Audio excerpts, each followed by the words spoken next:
하나님의 말씀을 보도록 하겠습니다. 하나님께서 오늘 우리에게 주시는 말씀은 로마서 9장 30절부터 10장 4절까지 말씀입니다.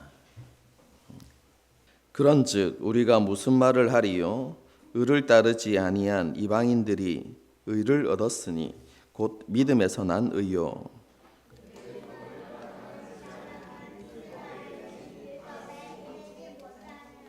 어찌 그러하냐? 이는 그들이 믿음을 의지하지 않고 행위를 의지함이라 부딪힐 돌에 부딪혔느니라.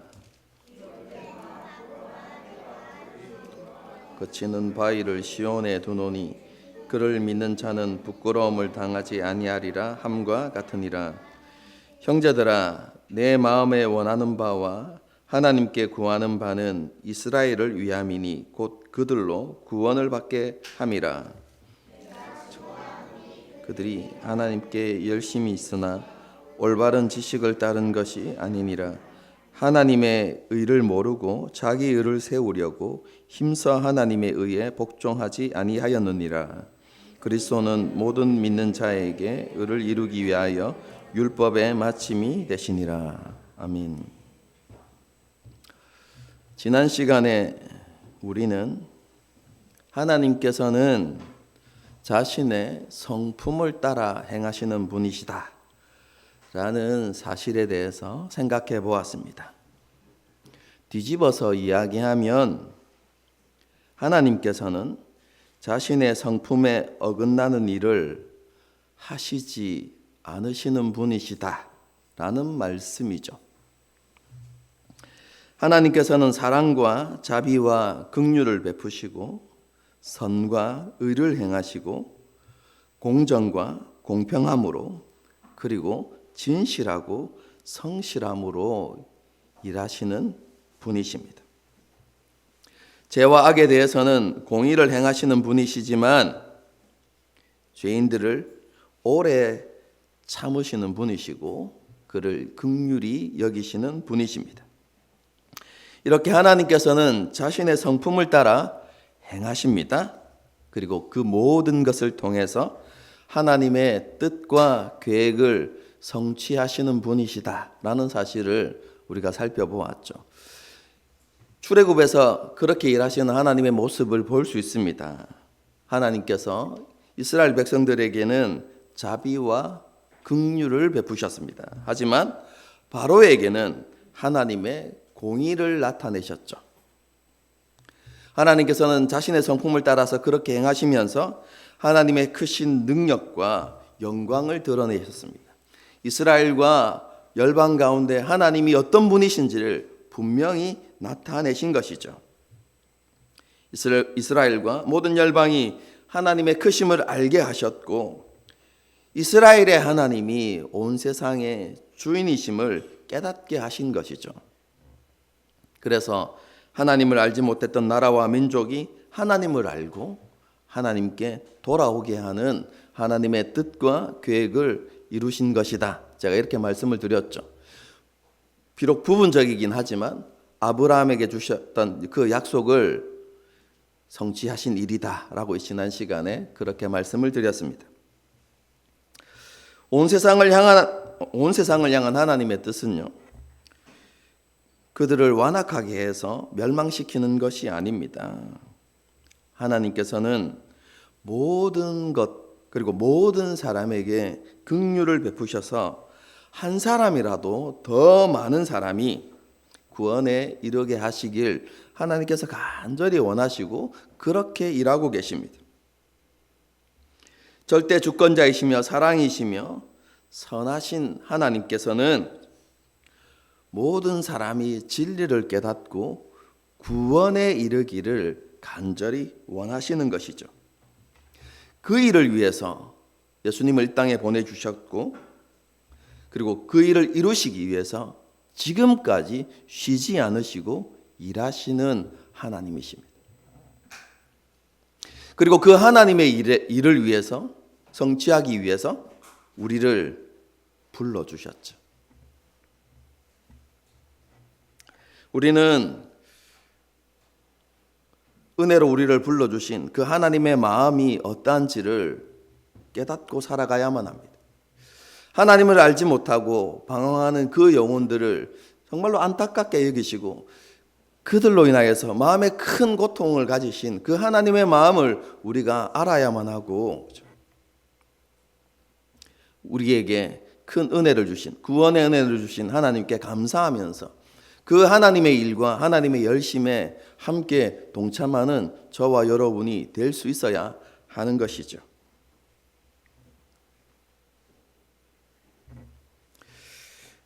하나님께서는요, 모든 사람이 진리를 알고 구원에 이르기를 간절히 원하십니다.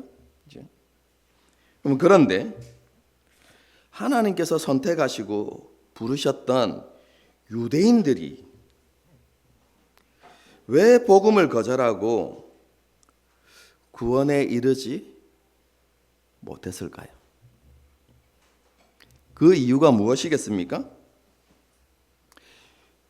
하나님의 특별한 은혜와 특권을 누렸던 그 유대인들이 왜 하나님의 뜻과는 점점 멀어지는 그런 결과에 이르게 되었을까요?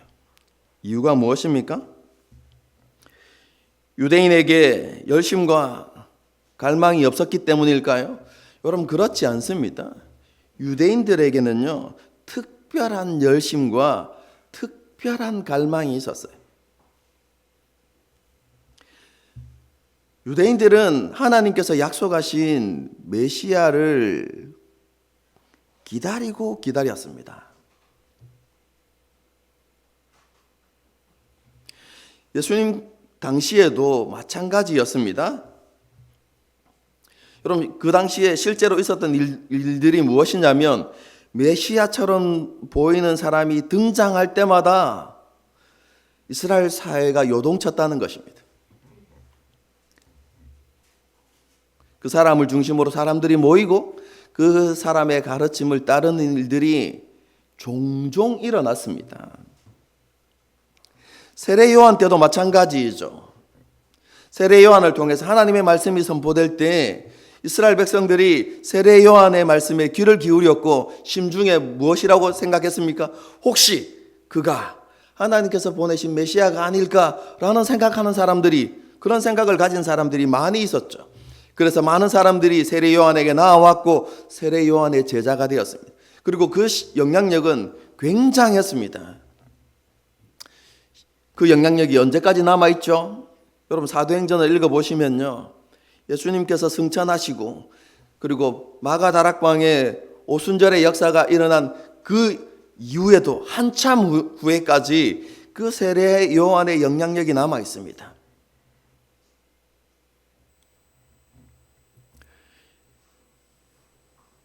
메시아를 기다렸기 때문이죠. 여러분, 예수님께서 사역을 시작하셨을 때도 마찬가지입니다. 물론 예수님의 공생의 마지막에는 예수님의 메시아 되심을 부정하고 예수님을 십자가에 못 박았지만 예수님 초기에는요, 예수님께서 행하시는 많은 이적들과 가르침을 보면서 예수님이 메시아라고 생각하는 수많은 사람들이 있었어요. 그래서 예수님이 가시는 곳곳마다 사람들이 몰려들었죠. 그리고 예수님의 가르침에 귀를 기울이는 일들이 있었습니다. 여러분, 이처럼 유대인들은요, 메시아가 오기만을 학수고대했습니다. 그뿐만 아니라 하나님의 나라의 회복을 간절히 사모했어요. 하나님의 나라가 회복되어서 대적과 원수들로부터 받고 있는 모든 억압과 착취가 사라지고 이스라엘이 열방 가운데 높이 세워지는 그날이 오기만을 간절히 기다리면서 기도했습니다.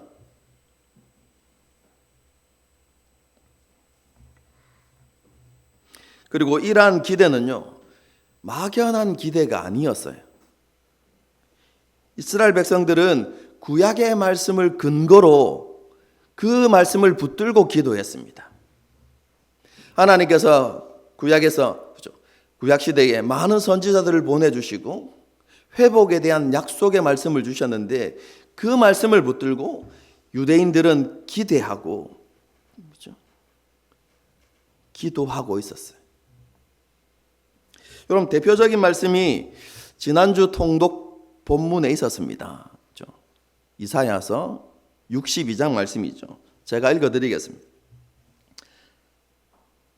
나는 시온의 의가 빛같이 예루살렘의 구원이 횃불같이 나타나도록 시온을 위하여 잠잠하지 아니하며 예루살렘을 위하여 쉬지 아니할 것인즉 이방 나라들이 내 공의를 묻 왕이 다 내 영광을 볼 것이요 너는 여호와의 입으로 정하실 새 이름으로 일컬음이 될 것이며 너는 또 여호와의 손에 아름다운 관 내 하나님의 손에 왕관이 될 것이다 이렇게 말씀하고 있었습니다. 이 말씀은 그렇죠? 하나님께서 이스라엘을 회복시키셔서 열방 가운데 존귀하게 하시겠다 이런 의미거든요.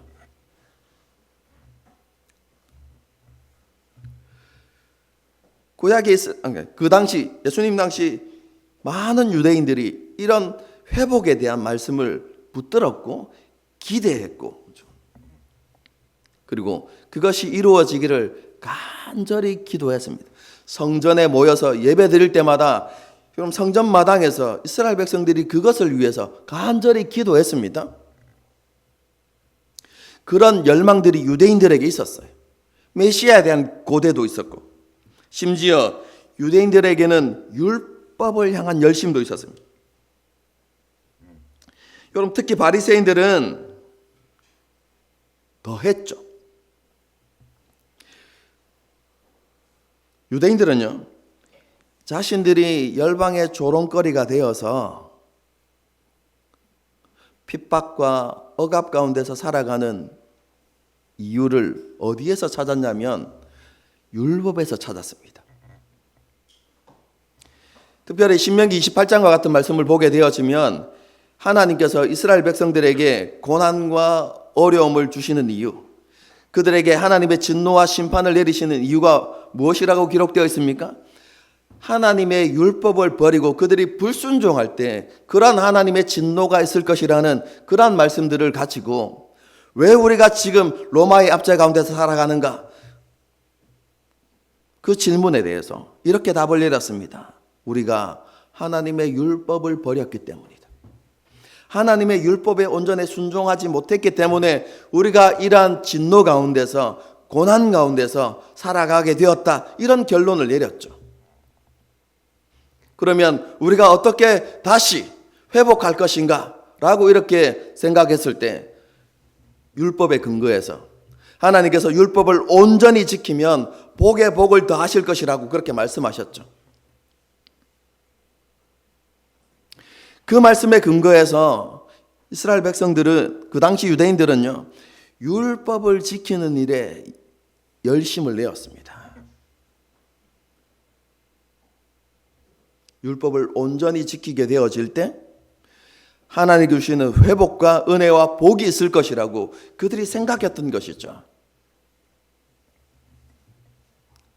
그뿐만 아니라 그들은 자신의 열심과 노력을 통해서 율법을 온전히 지킬 수 있을 것이라고 생각했고 하나님이 요구하시는 의에 이를 수 있다고 생각했습니다.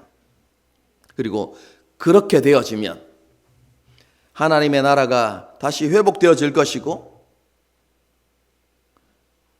이스라엘이 열방 가운데 존귀한 나라가 될 것이라는 확신을 가지고 있었어요.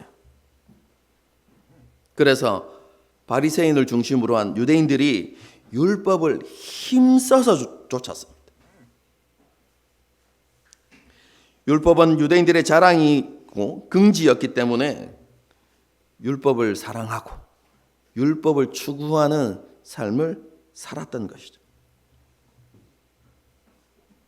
메시아에 대한 열정과 하나님 나라에 대한 갈망 그리고 율법을 향한 열심이 있었어요.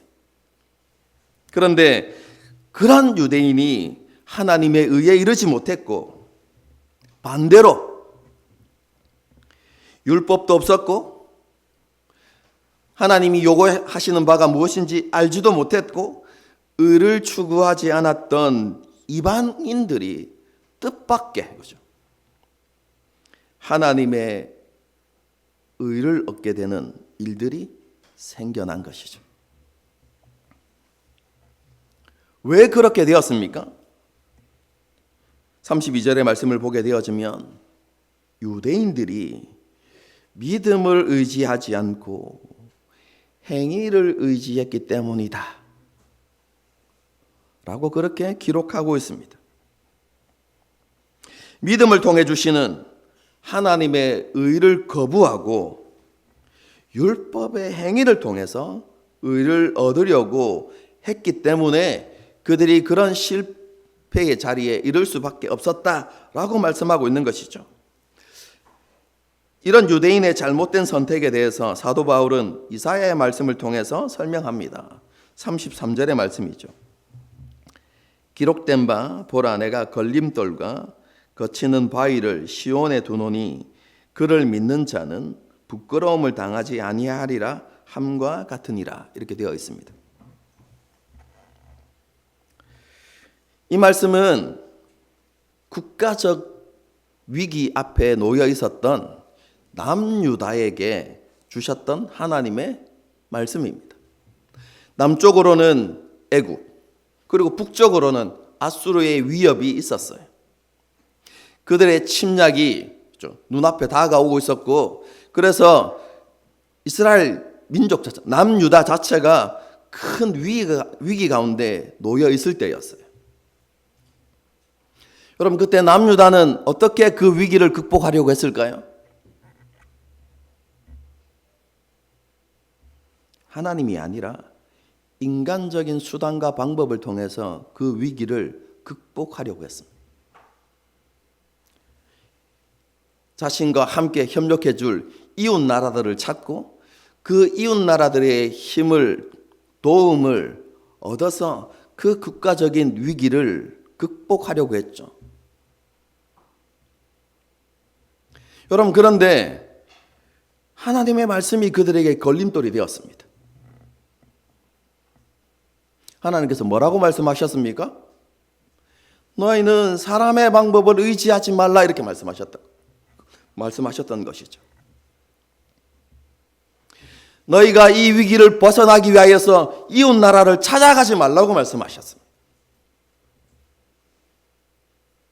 그러면서 하나님께서 이스라엘 백성들에게 요구하신 것이 무엇입니까? 우상 숭배를 버리고 온전한 예배를 회복하라. 그리고 마음을 다해서 하나님을 사랑하고 하나님께 온전히 헌신하라 이렇게 말씀하십니다. 여러분, 당장 눈앞에 위기가 보이는데 하나님 뭘 말씀하신다고요? 우상을 버리고 예배를 회복하라. 이렇게. 여러분, 이스라엘 백성들에게 그것은 뜬구름 잡는 소리 같이 보이고 공허한 메아리처럼 들리는 것이죠.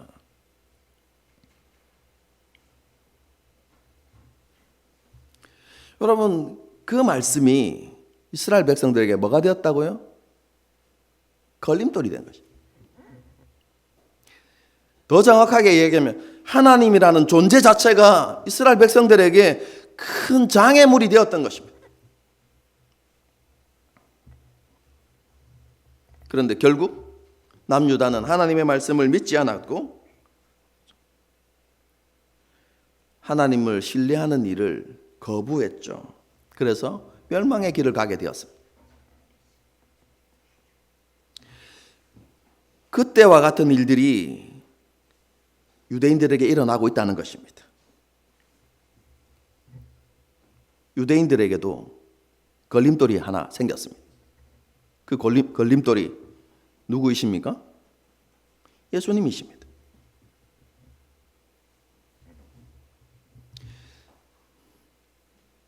그 당시 유대인들은 무엇을 통해서 의를 세우고자 했습니까?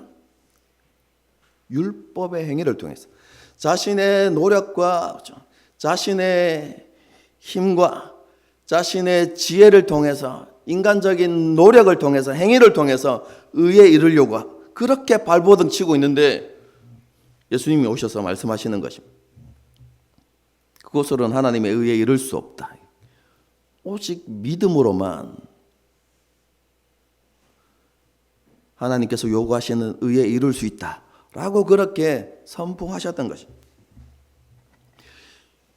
유대인들이 도저히 받을 수 없는 말씀이었던 것이죠. 예수님의 그분의 말씀이 그들에게 걸림돌이 된 것입니다. 예수님 존재 자체가 그들에게 걸림돌이 된 것이죠. 그리고 많은 유대인들이 그 예수님께 걸려서 넘어지게 된 것입니다. 그들은 끝까지 믿음이 아닌 인간적인 방법을 선택했던 것이죠. 그래서 하나님의 의에 이르지 못하게 되는 그런 안타까운 일들이 일어났던 것이죠.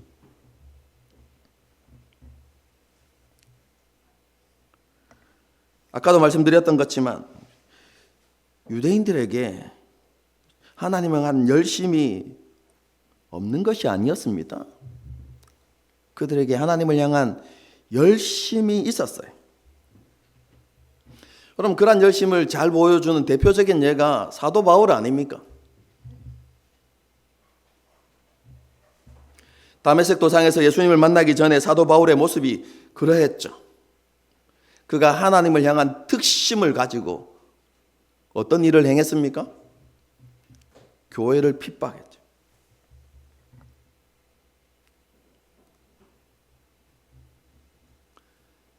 그뿐만 아니라 갈라디아서를 보게 되어지면 사도 바울의 특별한 열심이 기록되어져 있어요. 나는 비슷한 연령대의 사람들보다 유대교를 더 열정적으로 믿었고, 그리고 율법을 지키는 일에도 더욱 열심이었다. 이렇게 스스로를 평가하죠. 사도 바울은 그런 자신에 대한 자랑이 거짓이 아니었습니다. 실제로 그러했습니다. 제가 말씀을 드리지 않았지만 로마서 9장부터 11장까지는요. 구약의 말씀이 정말로 많이 인용되어집니다. 여러분, 그런데 그 당시 구약 성경이 있었습니까? 없었습니까? 없었습니다. 그 당시에 성경은 어디에 기록되었습니까? 파피루스. 그리고 이것은 들고 다닐 수 있는 게 아닙니다, 여러분. 회당에나 보관하는 것이지. 여러분, 로마서 9장부터 11장까지, 창세기부터 선지서까지 정말로 다양한 말씀이 인용되어지는데요. 사도 바울이 전도 여행을 다니면서 그 모든 파피루스를 다 들고 다녔을까요? 그렇지 않습니다. 기억에 의한 것이죠. 이런 것들을 보면서 여러분, 그 당시에 많은 바리새인들이 구약 전부를 통째로 외우는 그런 일들이 있었는데요. 사도 바울도 그러했다라고 사람들이 생각하는 것이죠. 구약의 말씀이 사도 바울의 머리에 통째로 들어있었던 것이죠. 그래서 필요할 때마다 기억 속에서 하나님의 말씀을 끄집어내어서 여러분 그렇게 인용하는 것이죠. 하나님 말씀의 특심이었고 율법에도 특심인 사람이었습니다. 같은 연령대에 비슷한 연령대의 사람들보다 더 열정적으로 유대교를 믿었던 사람이 사도 바울이었고 그런 특심으로 교회를 핍박했던 사람입니다.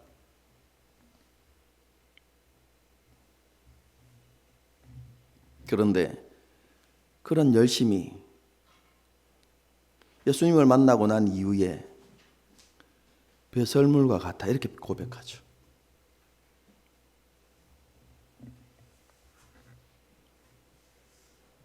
교회를 핍박했던 그 열심이 하나님을 대적한 일임을 깨닫게 되죠.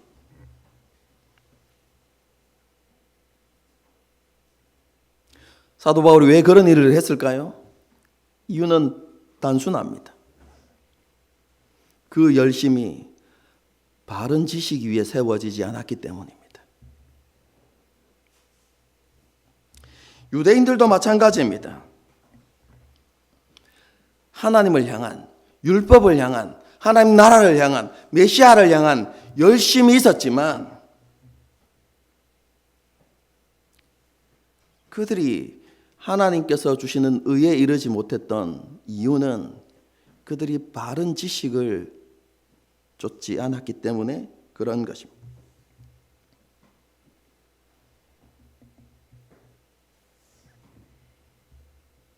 그래서 하나님께 주시는 의를 거부하고 자신의 힘과 노력으로 하나님의 의에 이르려고 노력했던 것이죠. 그리고 그 결과가 무엇입니까? 하나님의 신실하심을 부정하고 하나님의 은혜를 멸시하는 결과로 나타났던 것이죠. 그래서 결국 유대인들은 그토록 이루고자 했던 하나님의 의에 이르지 못하게 된 것입니다. 하지만 앞에서도 언급했지만 그죠? 너무나 뜻밖에도 율법의 행위가 아니라 하나님과 예수님의 신실하심을 단순히 믿기만 했던 다른 사람들은 하나님께 주시는 의에 이르게 되어지는, 다르게 표현하면 하나님께서 의롭다 하시는 그 은혜를 받게 되어졌던 것이죠. 여러분, 이것이 4절의 말씀인데요. 한번 보겠습니다. 그리스도는 모든 믿는 자에게 의를 이루기 위하여 율법의 마침이 되시니라, 이렇게 되어 있는데요. 여러분, 이 말씀은 쉽게 이해할 수 있는 말씀이 아닙니다. 여러분, 주석책을 읽어보시면 이 4절의 말씀이 정말로 많은 논의가 이루어지는 말씀입니다. 정말로 다양한 견해들이 있거든요. 그 대표적인 견해 중에 하나가 무엇이냐면 율법 폐지론입니다. 분명히 뭐라고 기록하고 있습니까? 예수님이 율법의 종결이 되셨다, 이렇게, 그렇죠? 마침이 되셨다라고 이렇게 기록되어 있기 때문에 율법은 완성되었다. 그렇기 때문에 더 이상 율법은 필요 없다라는 주장의 근거로서 이 말씀을 인용하는 그런 학자들도 있습니다. 그런데 여러분, 그런 주장은 성경 전체의 진리를 거스르는 거죠. 여러분, 성경 전체에서 주장하는 게 무엇입니까? 율법은 처음부터 끝까지 항상 있습니다. 왜냐하면 율법은 구원의 수단이 아니라 하나님의 백성의 삶의 원리이기 때문에 그렇습니다. 그것은 하나님의 형상으로 창조한 아담과 하와에게 하나님께서 요구하셨던 삶의 원리이고, 출애굽한 이스라엘 백성들에게도 하나님께서 요구하셨던, 그리고 명문화시켜서 주셨던 하나님의 법이죠. 이스라엘 백성들의 삶의 원리였습니다. 그리고 믿음으로 구원받은 우리에게도 똑같이 적용되어지는 삶의 원리입니다. 여러분, 율법을 소홀히 생각하시면 안 됩니다. 물론 시대적인 상황과 환경이 다르기 때문에 문자 그대로 지킬 수 없는 그런 율법들이 존재합니다. 뿐만 아니라 우리가 살아가는 우리 지금 환경은 신정국가가 아니지 않습니까? 우리나라는 신정국가가 아니기 때문에 신정국가에만 적용할 수 있는 그런 말씀들은 우리가 이 땅을 살아가면서 지킬 수 없어요. 예를 들어서 안식일을 지키지 않는 사람 돌로 쳐 죽여라, 그런 말씀이 있는데, 그죠? 안식일을 지키지 않은 사람, 그죠? 우리가 돌로 쳐 죽이면 됩니까?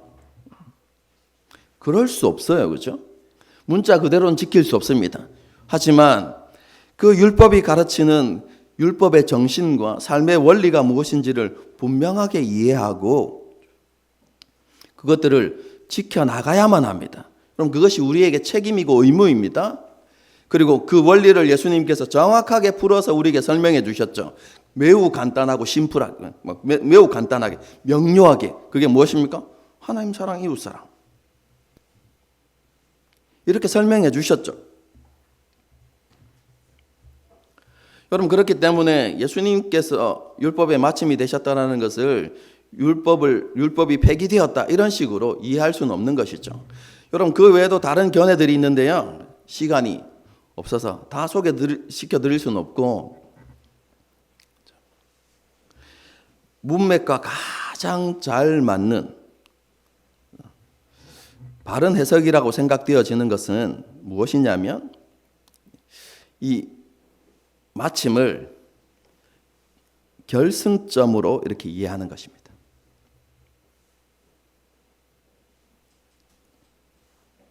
그래서 율법의 결승점을 통과하는 것은 무엇을 의미하냐면 우리가 하나님께 의롭다 함을 받는 것을 이야기하는 것입니다.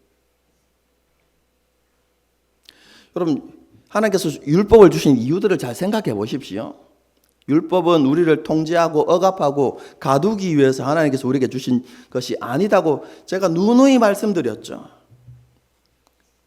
하나님께서 우리에게 율법을 주신 이유는 그 율법을 통해서 우리가 하나님이 어떠한 분이신지를 알고 율법을 지켜 행함으로 하나님을 닮아가도록, 그래서 우리의 말과 행동과 삶을 통해서 하나님을 드러내는 삶을 살아가도록 하기 위해서 하나님께서 율법을 주신 것입니다. 그래서 율법을 온전히 지키게 되어지면 우리는 어떻게 변화됩니까? 온전한 하나님의 형상을 이루어가는 것이죠.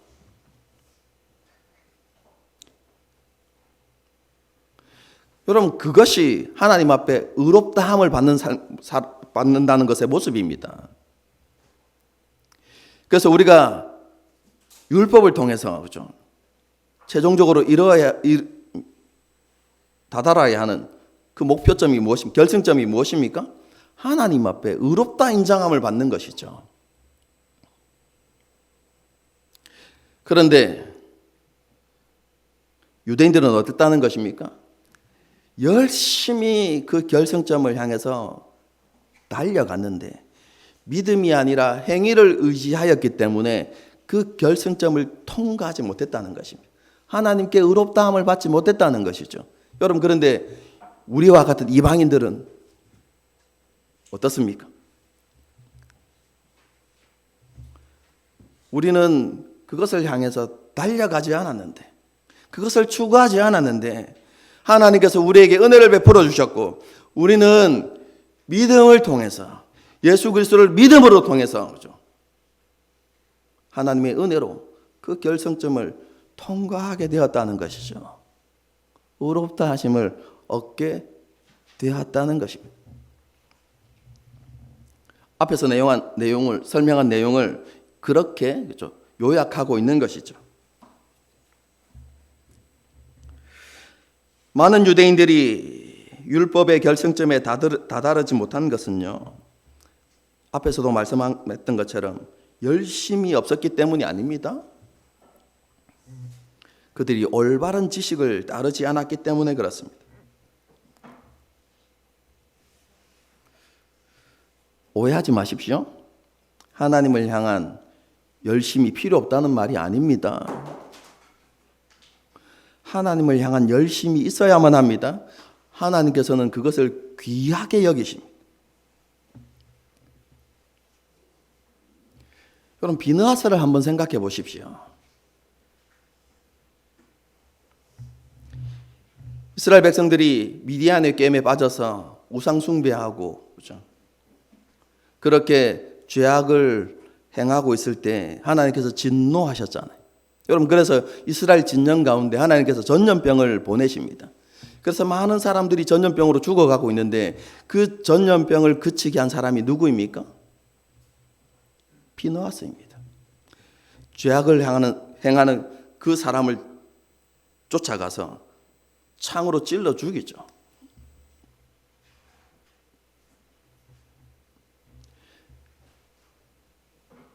그런 비느하스를 바라보시면서 하나님께서 뭐라고 말씀하셨습니까? 제가 읽어드리겠습니다. 제사장 아론의 손자 엘르아살의 아들 비느하스가 내 질투심으로 질투하여 이스라엘 자손 중에서 내 노를 돌이켜 내 질투심으로 그들을 소멸하지 않게 하였도다.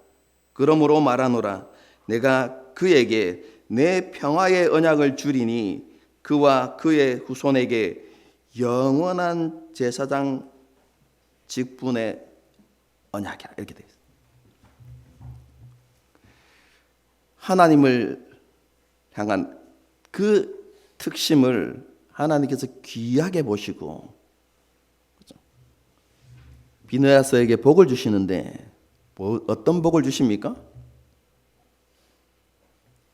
그의 자손이 영원토록 그의 자손이 영원토록 제사장이 될 것이다 라고 이렇게 말씀하시죠. 그래서 여러분, 율법에 의하면 제사장이 될 수 있는 사람은, 대제사장이 될 수 있는 사람은 엘르아살, 비느하스의 후손이어야만 합니다. 하나님께서 큰 은혜와 복을 주셨죠. 하나님을 위해 특별한 열심을 주었던 그 비느하스에게 하나님께서 그런 은혜와 복을 주셨던 것이죠. 여러분, 예수님께서도 우리에게 이러한 열심을 명하셨어요.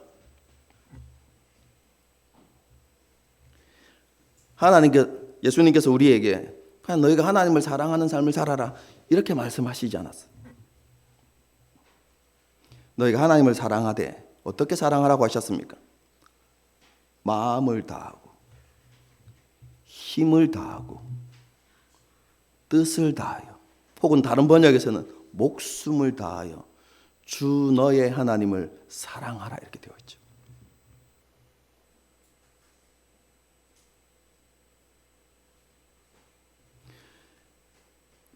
하나님을 향한 특별한 열심을 가져야 한다는 것을 예수님께서 그렇게 말씀하셨던 것이죠. 그리고 하나님께서는 이렇게 자신을 사랑하는 자들에게 친밀한 사랑을 나타내시고 자신의 어떠하심을 보여주시는 것입니다. 역대하 16장을 보아도 비슷한 말씀이 기록되어 있죠. 하나님께서 온 땅을 두루 감찰하시면서 찾으시는 사람들이 있습니다. 그 사람들이 어떤 사람들입니까? 전심으로 하나님을 찾는 자들입니다.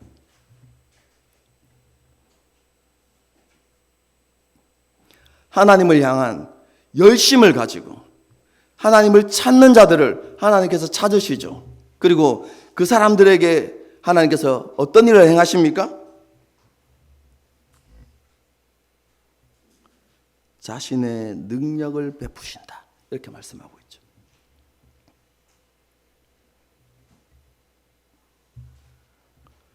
성경에는 이 말씀이 이루어진 예들이 많이 있습니다. 대표적인 예가 다니엘이죠.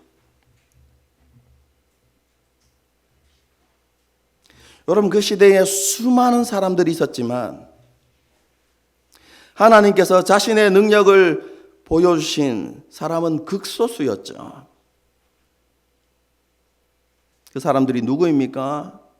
다니엘과 3명의 친구들이죠.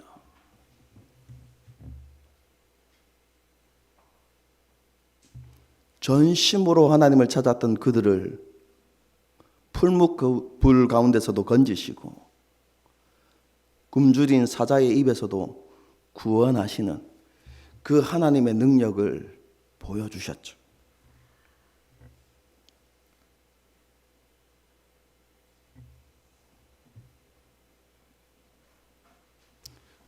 출애굽한 이스라엘 백성들도 마찬가지입니다. 그들이 전심으로 하나님을 찾고 구할 때 하나님께서 요단강을 멈춰서게 하시고 여리고가 무너지는 놀라운 일들을 하나님께서 행하시죠. 하나님께서는 언제나 이렇게 자기를 찾고 구하시는 사람들을, 그런 사람들을 찾으시고 그들에게 은혜를 베푸시고 자신의 능력을 나타내십니다. 이것은 지금도 변하지 않는 진리입니다.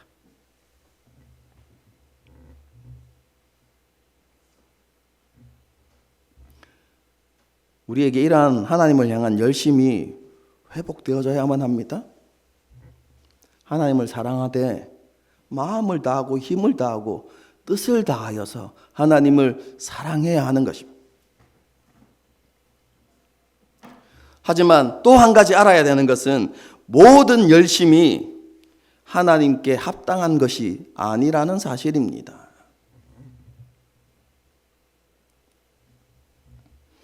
바른 지식이 없는 열심은 하나님을 기쁘시게 하지 못합니다. 앞에서 예를 들었던 사도 바울이 그러했죠. 특별한 열심으로 교회를 핍박했지만 그것은 하나님을 대적하는 행위에 불과했습니다.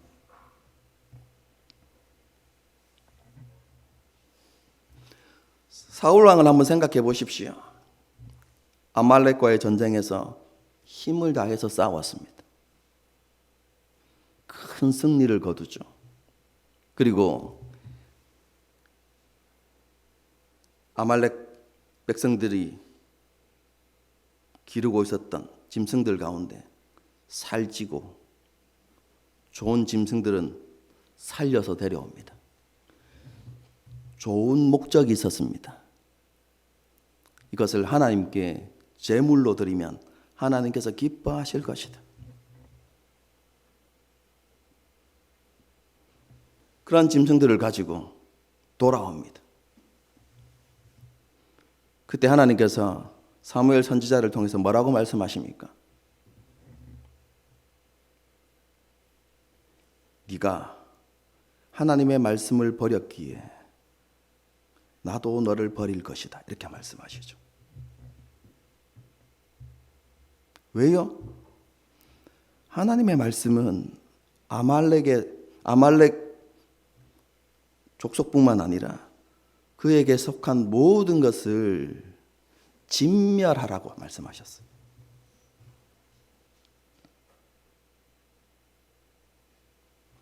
그런데 그가 하나님의 말씀을 거절하고 자기 열심을 가지고 그랬던 행동을 했던 것이죠. 여러분, 이런 사울의 모습이 우리의 모습이 될 수도 있습니다.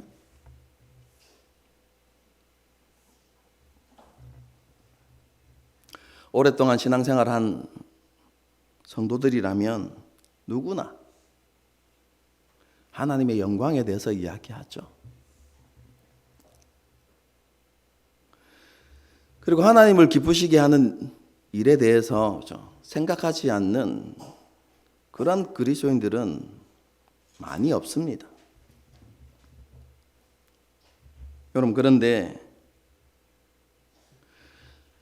우리가 하나님께 영광을 돌린다고 이야기하지만 그것이 바른 지식에 근거하지 못하면 그것은 하나님께 영광 돌리는 게 아닙니다. 우리 성도들은 이제 어느 정도 다 이해하고 있을 거라고 생각합니다. 그런데 많은 경우에 있어서 하나님의 영광을 세속적인 방법들과 연관시켜서 생각하는 경우들이 많죠. 좋은 대학에 들어가면, 좋은 직장에 취업하면, 좋은 결과를 만들어내면, 세상적으로 성공하면 하나님께 영광 돌릴 수 있다고 생각합니다. 여러분, 그런데 하나님께 영광, 여러분, 그것에 대해서 성경이 말하는 바는 그런 의미가 아닙니다.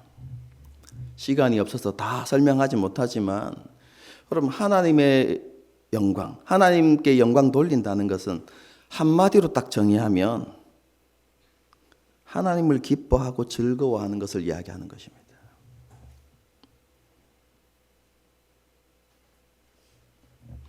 하나님을 하나님 되시게 섬기면서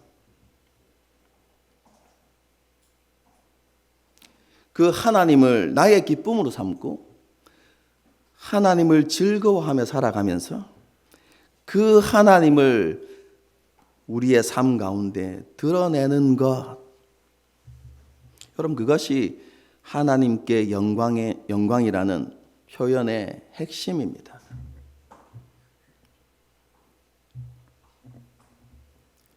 여러분, 그렇지 아니하면 우리가 수많은 열심을 내더라도 여러분, 그것은 하나님을 기쁘시게 하지 못합니다. 많은 사람들이 하나님을 기쁘시게 하는 삶에 대해서 열변을 토하지만 하나님께서 가장 중요하게 여기시는 예배를 소홀히 여긴다면 여러분, 그것 또한 바른 지식을 쫓는 것이 아닙니다.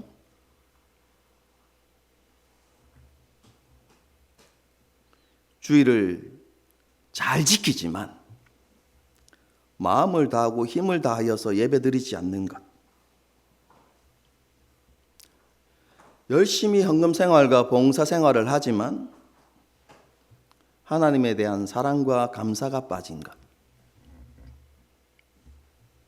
여러분, 이러한 모든 것들이 바른 지식 위에 세워진 신앙이 아닌 것이죠. 여러분, 이런 신앙생활은요, 하나님을 기쁘시게 할 수 없습니다. 하나님을 기쁘시게 하는 것은 바른 지식 위에 세워진 믿음입니다.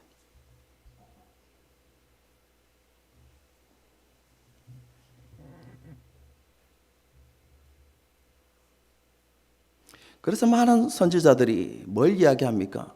하나님을 힘써 알라고 그렇게 강조하고 있죠. 하나님이 어떤 분이신지, 하나님께서 정말로 원하시는 것이 무엇인지, 하나님께서 가장 중요하게 여기시는 것이 무엇인지, 우리를 향한 하나님의 뜻이 무엇인지를 우리가 깨달아야만, 알아야만 그 바른 지식 위에 우리의 바른 신앙을 세워갈 수 있는 것이죠.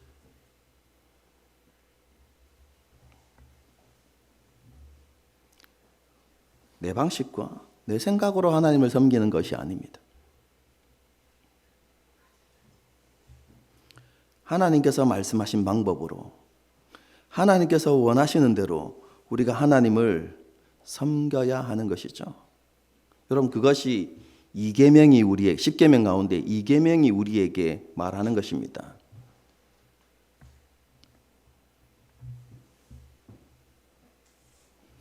우리가 힘써야 하는 것은 말씀과 하나님의 뜻을 알아가는 일입니다.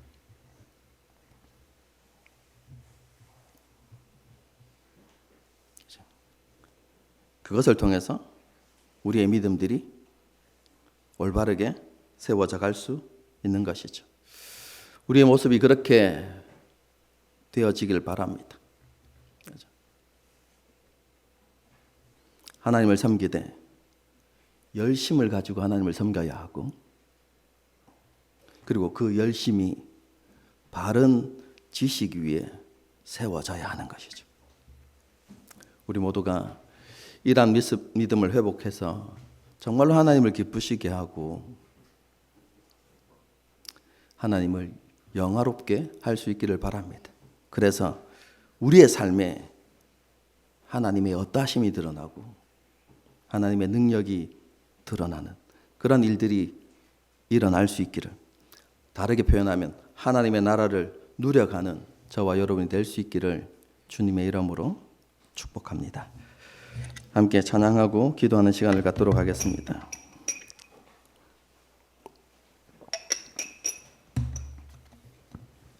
앞에서 불렀던 찬양이죠. 그렇죠?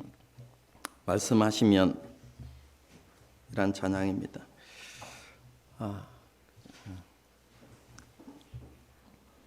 하나님 앞에서 이 말씀의 가치 우리가 좀 생각하면서 찬양했으면 좋겠어요. 마지막 때에, 하나님 마지막 심판 때에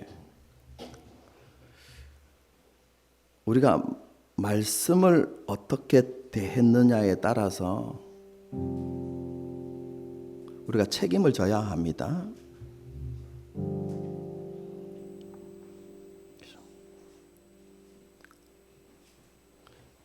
믿지 않은 사람들은 하나님의 말씀을 버렸기 때문에 심판을 받게 되어지죠. 그렇지만 그리스도인들도 하나님께 주신 말씀을 어떻게 대했느냐, 그 말씀을 얼마만큼 소중하게 여기고 그 말씀을 얼마만큼 붙들고 살았으며 그 말씀 가운데 어떤 순종을 드렸는지에 대한 책임을 하나님께서 물으실 겁니다.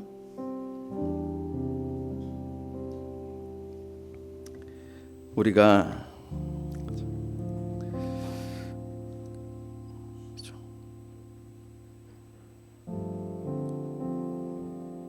하나님의 자비와 사랑과 하나님의 친절하심, 이런 것들도 묵상하고 감사하며 살아가야만 하지만 그런 하나님께서 두려우신 심판주가 되심을 기억하면서 우리 안에 정말로 하나님을 경외하는 마음들이, 하나님을 두려워하는